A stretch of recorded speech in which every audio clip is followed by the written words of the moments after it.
If thick thighs saves lives, I'm gonna be obtaining my medical degree today as I play Edwiga for the first time in years. Normally, she is at best a B-tier civ through some sort of divine intervention, of course, although in contrast to our expectations being subverted by an S-tier Rule 34 leader, Poland leaves a lot to be desired. However, I was informed by a credible source pertaining to an incredible strategy claiming reliquaries, Mont Saint-Michel, not to mention a healthy dose of T-posing would be more than sufficient to slap up the AI so hard I'd Alt F4 right before winning said culture victory as I look to clean my hands of the filth. The second voice in my head is telling me persists with how disgusting the strategy is. Through the power of old shoes and my undiagnosed psychosis, I will be able to establish a cult people will flock to before using Mont Saint-Michel to start a "sue it, yo two don't take my money" side from life cult, sending my apostles to all quarters of the globe before taking their cyanide capsules on my first whistle. The game mistakenly believes I'm orchestrating a recreation of communist society, which isn't too far off from Epsteining myself, and not in the shoot myself in the back of the head 5 times before launching my corpse into a lake face down, the one they told us he partook in. I'm quickly forced to restart lest I spend the entire game struggling to feed a small village. However, the second start is much more reasonable, with luscious jungles, some Dutch attractors, and everything I need to get people to flock to my country looking to emulate my culture,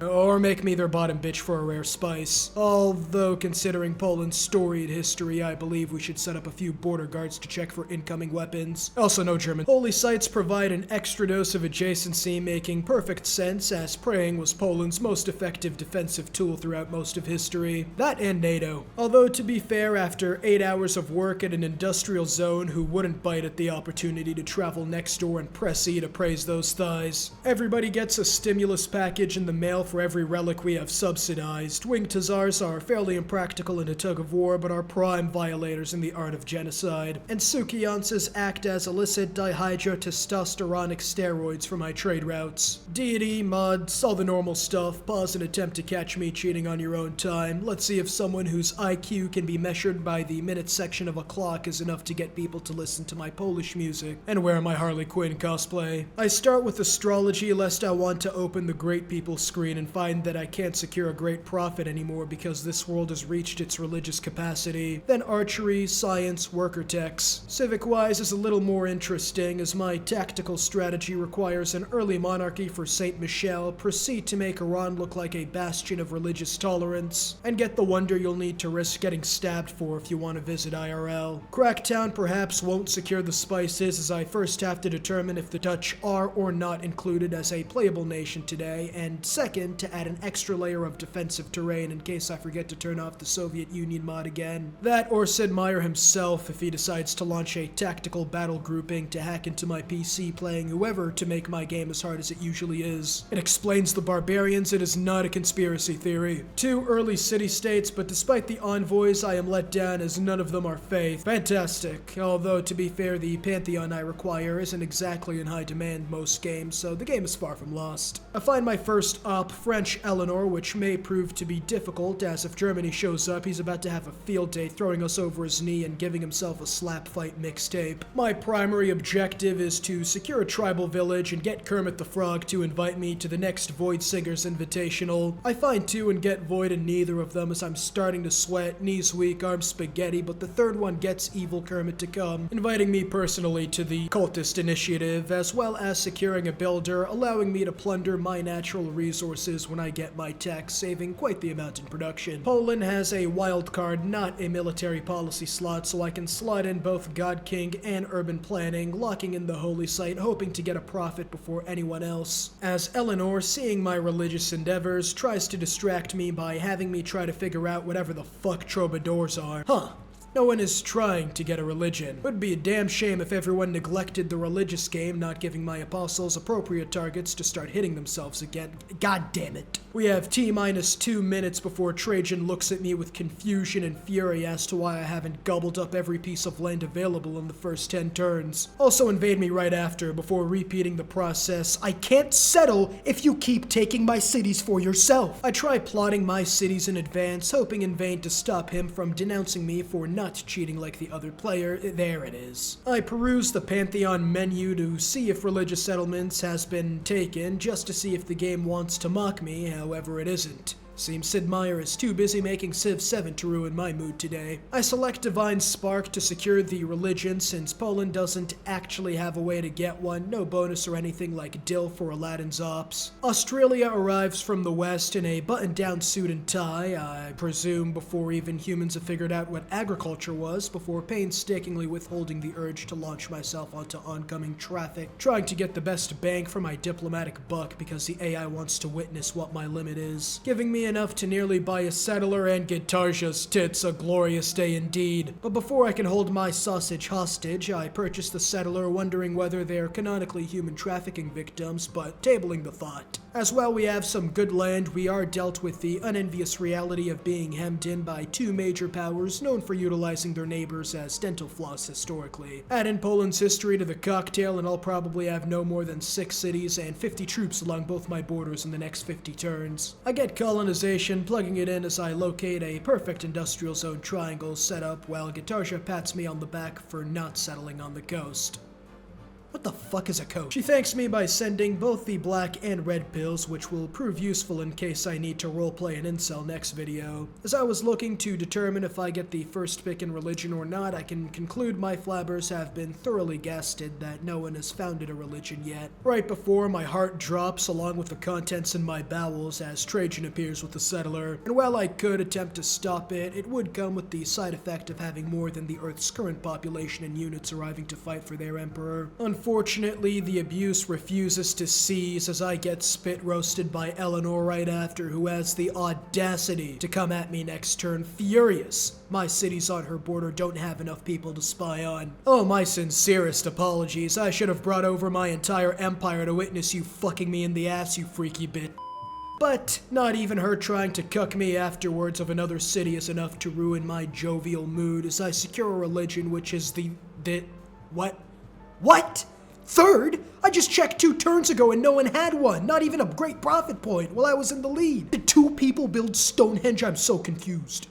Not Trajan. I'm gonna have all my cities set to finish holy side prayers at the It's gonna be great. I'm still able to come up with a suitable image, name, and beliefs for the cult I'm creating, taking reliquaries and holy order for cheaper and therefore more apostles, or as the law prefers to call them, victims. With my 4th city, everything is proceeding accordingly, meeting Sejong next turn before Eleanor stops my admiring of his very well-kempt beard to let me know what she thinks about me forward settling her forward settle. Well, it seems that Trajan is looking at my momentary weakness for founding a religion as his opportunity to make me a memory. But after my extensive experience on Civilization 6 deity, I know what needs to be done, sucking each and every soul out of their body, since $20 is $20 after all. Using those reserves to buy some mercs. While I could use oligarchy, I deduce that Trajan will be off the perks, taking classical republic instead, knowing I'll forget to switch over after foiling Trajan's attempts to get in on the receiving end of a Me Too hashtag. Seeing what Trajan likes to call his forward scouting party, yes, I'm sure they are, and that's why they're at the gates of my capital, right? I trade all of my income for some gold, as now I have quite the defense force. But that doesn't stop him from trying anyways, coming to put me on a tombstone the next turn. And whilst his forces attempt to turn mine into nothing more than framed photos at their mother's houses, I am able to hold him off with relative ease whilst securing some lend-lease from my allies. I even have the cojones, the balls, the testicles to send an unescorted settler his way, showing just what I feel about Discount Caesar. Although considering Caesar's ability and the fact you have to send in your social security info to Firaxis HQ for him, I will admit Trajan is probably the superior option. I was able to save my capital by the skin of the teeth. Oh god, the threat's not over yet. A vile scout has appeared. Sink it. Send it face down, floating, sleeping with the fishes. I begin preparing to launch my own counter-offensive against Trajan's city as Puteoli sounds Polish enough to me. Actually writing the this script, I'm fairly certain it's some sort of pasta, honestly. Obviously not prepared for the reality that Poland actually wins a war, Trajan was left unprepared, pants down, prostate exposed, as he requires the services of Venice to help stop the Polish hordes. With about 5 cities, I know I have to end this war quick, lest someone gets extremely far ahead with religion, which would be catastrophic to my goals, so I make peace with the Venetians. Oh look, a horse! Surely he doesn't stop my offensive with a singular hort. After the retreat from Puccioli, I set up a defensive line that Trajan struggles to penetrate, no doubt due to his age and lack of Viagra 900 years before Jesus was born. Although to be fair, with all our religions already set, Jesus is probably gonna get IP banned in this timeline. With my golden age escaping the grasp of my fingertips, I was gonna try to convert Puccioli while at war, but with the wall and my army being woefully obsolete, I instead decide to offer terms to Trajan, in return for keeping his foot away from my ass, while I get to work attempting to convert my cities for a golden age. After not at all restarting and what most would call cheating, I view save scumming, a loose term in that regard by the way, I was able to secure a golden age selecting monumentality so I can pray to settlers to get them into existence or whatever, not necessarily sure of the logistics behind that. I settle my penultimate city near a diamond mine, and while I won't have 10 cities this game, I'm not going science or a standard culture victory, so it isn't necessary. Also, if you do suffer from depression, I'm here to cure it with my cutting-edge adjacency therapy. My goodness, look at that. Unless you're a child, of course, it's kinda hard to smile when you're trying to cough up coal dust from your lungs. I settle my last city and get Kermit to give me grade C clearance to the next level of the secret society. Look at my yields. Gonna be able to compete with politicians on the stock market with these gains. Oh god, a barb tribe. Oh, thank goodness it's in between 2 players. Surely they'll be able to handle it, as I'm pressed with much more prevalent concerns. What, with Katarsha mistakenly believing that thighs are not that great as we get a religious conflict going on, ousting the Hindus from our land. Deciding that, yes, the AI is finally getting religious units out, let's get pilgrimage to keep up. Man, I sure do love the AI sometimes. Ignoring that tumor to our south, I get a martyr promotion apostle, but despite our limited health, the missionary runs away from me as I chase after it, screaming something about how much I love thighs and please touch them. No idea why they didn't stop, but I am finally able to catch up and claim my first victim. All cults start with just one suicide after all. Grass cutting. Well, I assume that's how the samurai kept the homeowners associations off their backs before lawnmowers were a thing. I get mosques as my second evangelization in case I need to tactically turn to a religious victory, but that won't be necessary or possible since I'm certain this isn't the 1 game out of 10 where the AI refuses to build faith, right? I feel like this would be key evidence in how there should be an IQ requirement to vote. As we all know, most decentralized tribal raiders were on the cutting edge of technological advancement, no doubt an excellent historical addition by Firaxis. When the Europeans entered Africa, Shaka Zulu met them with modern HIMARS and F-35s after all. Trajan doesn't have a religion, so I begin spreading towards him for more faith and bonuses, and also maybe the positive modifier will stop him from invading my army after I set its budget to double digits. I like living life off the edge. With my orgasmic industrial zone complete, I begin building Mont Saint Michel whilst continuing to improve my religious standing and yields through that as my faith and other yields are really booming. Eleanor returns, thanking me for filling out my border cities as her hobby of questionable peeping can continue at full capacity while I go to deal with a barb threat myself. Just as I do that, France comes in. Okay, well, now I'm certain there is an employee tasked with playing any other civ to piss me off, because how does this happen every time? I make friends with the world, essentially protecting me from any declarations of territorial expansion or special military operations aside from Australia, who didn't take too kindly to my joke about their accent, sounding like they had a chronic sore throat on my second channel pinned comment. Able to trade for some more relics, increasing my arsenal as my tourism is looking nice. With my now building of theater squares, culture is looking to tick up significantly, and despite the dark age, things are looking rather bright with the finishing of the headquarters to my cult, and then securing power in a theocratic coup, giving me crazy boosts for my religious play, and now it's time to buy my apostles. It's glorious, look at all of them. About to die at my command, it's time to send out the hordes. Go find the enemy apostles. A few moments later. Oh, they're coming.